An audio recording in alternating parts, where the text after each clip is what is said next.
De volta com o Educador em Entrevista, agora eu falo direto de Queenstown, na Nova Zelândia, aqui na companhia do Leno. Leno, obrigado pela participação conosco. Imagina, Luciano, sempre um prazer poder participar e colaborar aí com vocês.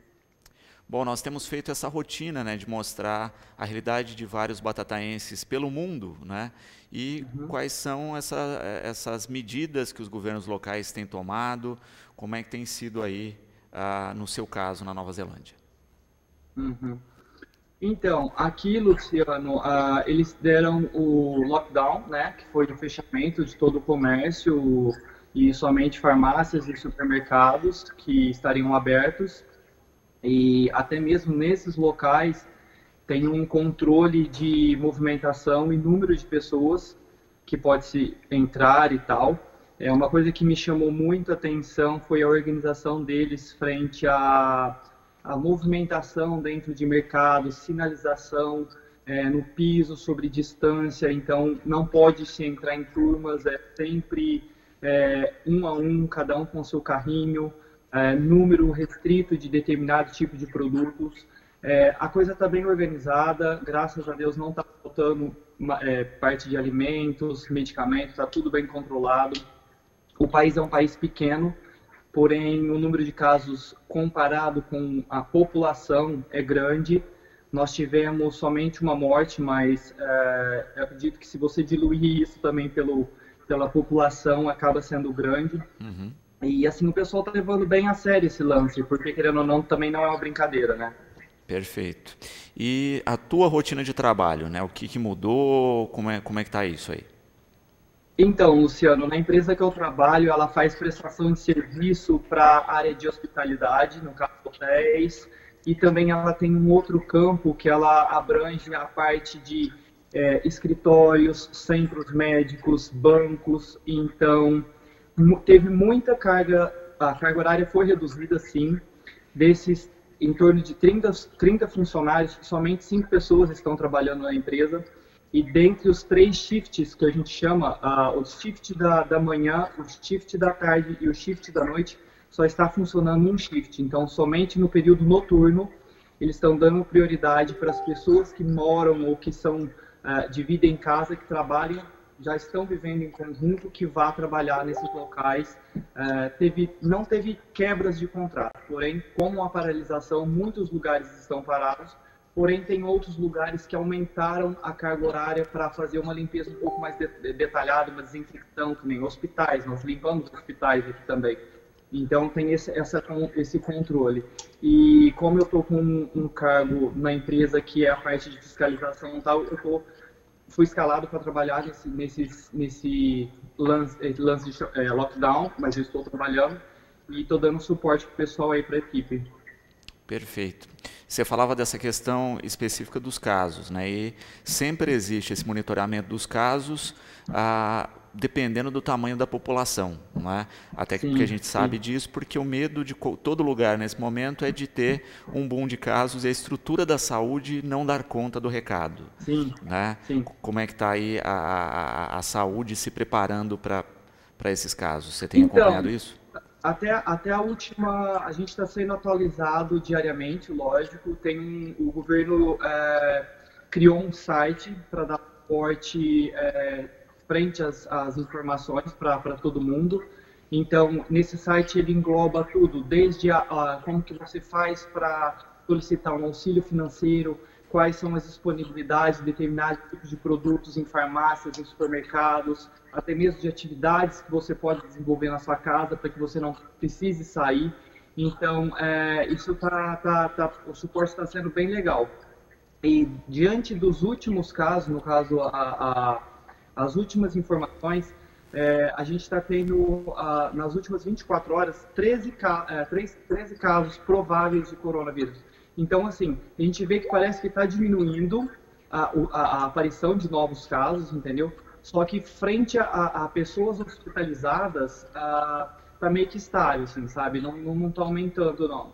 Leno, nós falávamos no último bloco a respeito dos casos aí, né, que vocês estão falando, você me Sim, falava justamente do controle, mas no intervalo a gente conversava, você estava me falando das faixas etárias atingidas. E não é só o isso. tal do público de risco, não, né? Tem jovens com Sim, suspeita da sim. doença. Aqui, como a Nova Zelândia, eles chamam de capital dos esportes radicais e o turismo é muito alto, hoje 25% dos casos está entre jovens de 20 a 29 anos, entendeu? Ah, Então, se eu for ver, é o nosso maior público aí com o Covid-19. Se você for comparar com os idosos entre 60 ou mais de 70 anos, que vai dar em torno de uns 19%. Então, está abrangendo mais a jovens mesmo.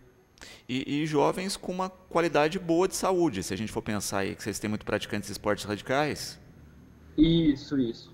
Com saúde legal aí, mas hospitalizados não jovens. No Ah, total do montante que a gente tem de infectados e suspeitos, a gente tem 13 pessoas hospitalizadas aqui em todo o país.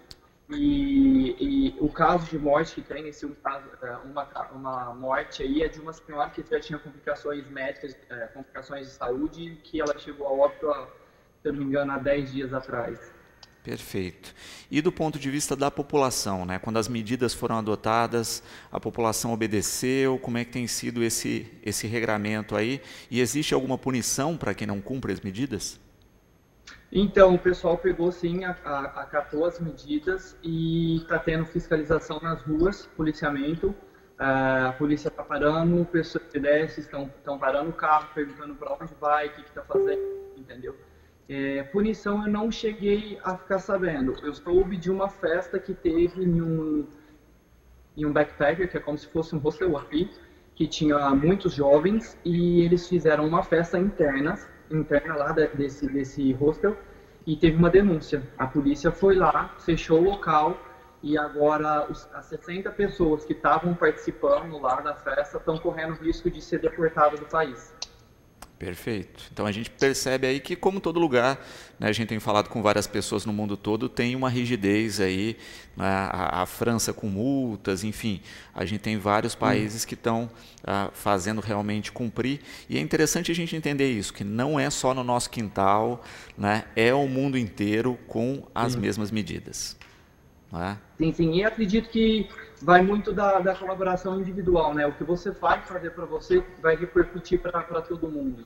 Não é Ah, pensar no próprio umbigo, né, Luciano? Eu acho que a gente está num momento que qualquer método, qualquer ação que a gente possa adotar, lá na frente vai trazer um benefício para o mundo, para o montante. perfeito. Que oração aí? Agora são 5 da manhã de sexta-feira. Meu querido, eu quero agradecer imensamente por você ter madrugado aí para a gente, tá certo? Por trocar um pouquinho da experiência, desejar muita calma, tranquilidade nessa hora aí que a gente sabe que todo mundo vai precisar, né, em função desse período e esperar realmente que daqui a pouquinho, né, tudo isso passe e que a gente tire uma experiência positiva nisso, né, dos cuidados com a higiene, da união e de entender realmente que cada um fazendo a sua parte, a gente consegue ser mais forte aí e sair de qualquer dificuldade. Sem dúvida, sem dúvida. Eu que agradeço pela oportunidade aí de estar revendo os amigos, quanto tempo que a gente não falava. Sem Um dúvida. assunto não tão legal, né? Poderia ser de carnaval ou de outras coisas que a gente sempre vinha falando aí. Eu agradeço pelo espaço aí. E se Deus quiser, vai voltar tudo ao normal em breve. Eu não vou precisar mudar minhas férias, que eu tinha programado minhas férias para julho. Aham. Agora está tudo parado, eu tenho que esperar ver quando que isso daí vai voltar ao normal. E em breve espero que a gente possa rever aí e matar saudades aí de todo mundo. Tá certo.